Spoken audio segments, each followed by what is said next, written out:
Pag tumitingin tayo sa globo, pansinin mo yung ilalim, parang walang laman. Pero sandali, what if sabihin ko sa'yo na hindi yan ang totoo? Yung nakikita mong puti, maskara lang yan. Para maintindihan mo kung gaano kalaki ang Antarctica, isipin mo to.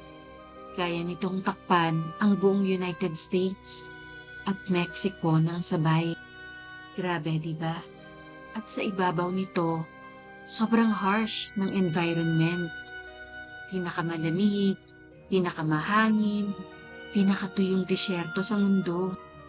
Pero ito yung hindi napapansin ng karamihan. Yung yelo, hindi lupa yan. Isa lang yung makapal na kumot. Mahigit 1 milya ang kapal. At sa ibang lugar, umaabot ng 3 kilometro. Isipin mo ang bigat nun. Parang pinipiga ang buong lupa sa ilalim. Ngayon, isipin mo na tinanggal natin yung yelo. Parang in-x-ray natin ang buong Antarctica. At dito nagsisimula ang buong kwento. Sa ilalim ng yelo, makikita mo ang kalansay ng kontinyente. May isang napakalaking hanay ng bundok, Transantarctic Mountain, na parang hinati ang buong lupa sa dalawa. Sa kaliwa, West Antarctica, pira-pirasong bulkanikong isla na lumulubog. Sa kanan, East Antarctica, isang solid at sinaunang lupa. Pero sandali, dito nagiging mas interesting.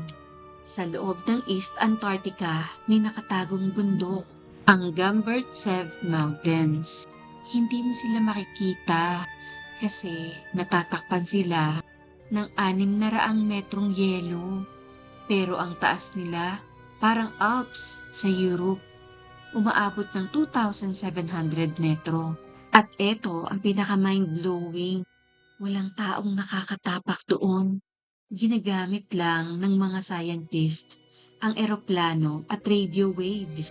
Parang paniki sa dilim para makita ang hugis ng lupa sa ilalim. Ibig sabihin, may mga bundok na nandyan lang, pero hindi natin nakikita.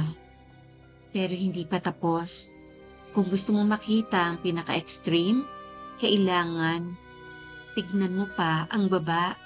Ito ang Deadman Canyon, 3.5 kilometers sa ilalim ng sea level. Ito ang pinakamalalim na canyon sa buong mundo. At ito pa, hindi lang bato ang nasa ilalim. Mayroon ding halos 400 na lawa. Liquid, hindi yelo.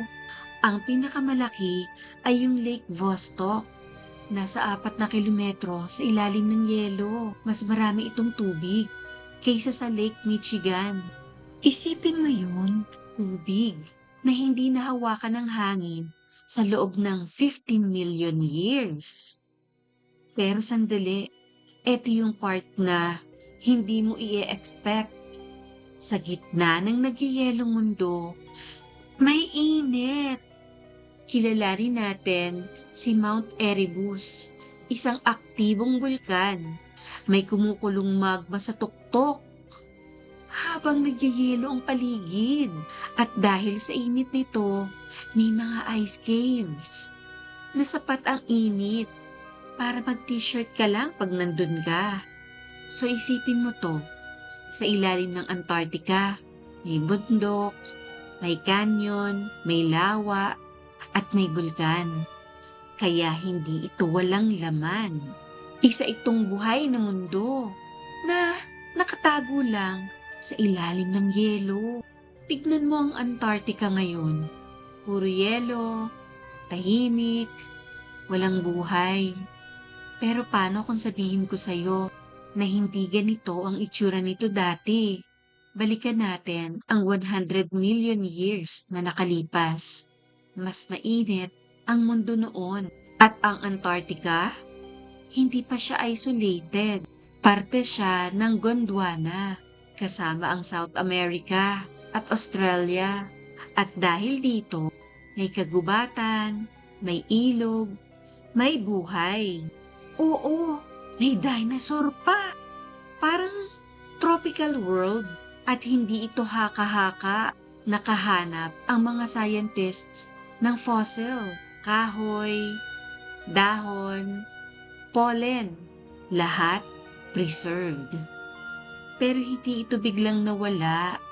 Dahan-dahan itong nagbago dahil sa paggalaw ng tectonic plates. Napahiwalay ang Antarctica at dito pumasok ang game changer, ang Antarctic Circumpolar Current. Parang pader na tubig. Pinipigilan nito ang init mula sa equator at unti-unting nagyelo ang buong kontinente. Namatay ang kagubatan. Lumaki ang yelo hanggang sa naging kulungan ang buong lugar. Ngayon, sinusubukan ng mga scientist na alamin ang nakaraan. Nagdrill sila ng yelo na ilang kilometro ang lalim. Kinukuha nila ang ice cores. Parang pahina ng history book ng Earth.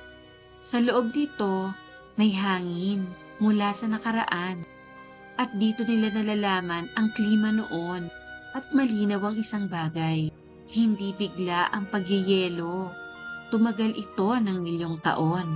Ang Antarctica ay parang diary ng mundo. At ngayon pa lang natin siya naiintindihan.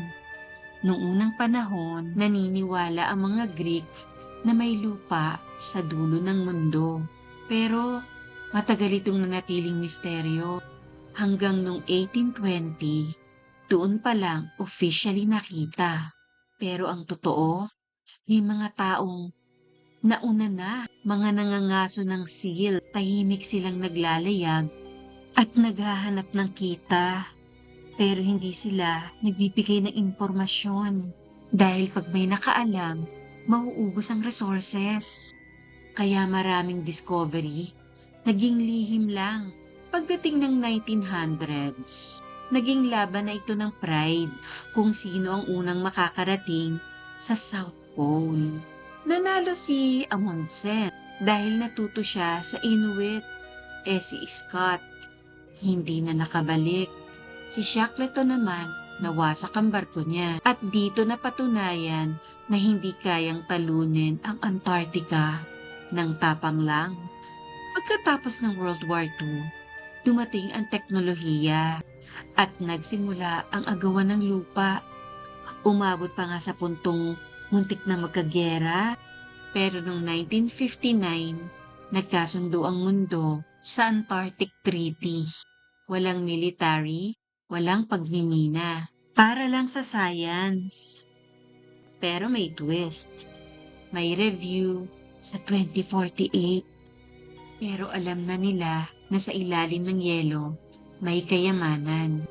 Kahit pag tinignan ang Antarctica, parang walang laman. Pero isipin mo siya bilang isang vault.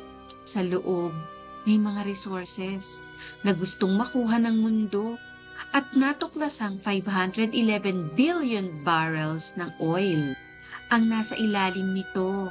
Mas malaki pa kaysa sa oil ng Saudi Arabia. Pero wala pang kumukuha nito. Alam mo ba kung bakit? Dahil ito sa kasunduan. Walang military, walang pagmimina. Para lang sa science ang Antarctica. Pero may loophole. Pwede mag-research. Kaya ang mga bansa nagtatayo ng base dahil kung sakaling magbago ang rules, sila ang unang gagalaw. At habang natutunaw ang yelo, mas magiging accessible ang mga resources. At habang papalapit ang 2048, lalong umiinit ang tensyon. Ang Antarctica ay hindi lang lugar ng yelo. Isa itong silent battleground. Sa ngayon, sarado pa ang vault. Pero ang tanong, hanggang kailan? Sa lahat ng nalaman mo, alin dito ang pinakanagulat ka? Yung nakatagong bundok? Yung sinaunang kagubatan? O yung kayamanang pwedeng pag-awayan ng mundo? Comment mo sa baba. Gusto kong malaman kung anong nasa isip mo. Oo nga pala, disclaimer lang po. Ang video na ito ay for educational and entertainment purposes lamang. Hindi ito financial advice at walang intensyon na siraan ang sinuman. Ang resulta ay nakadepende sa iyong sariling desisyon at aksyon.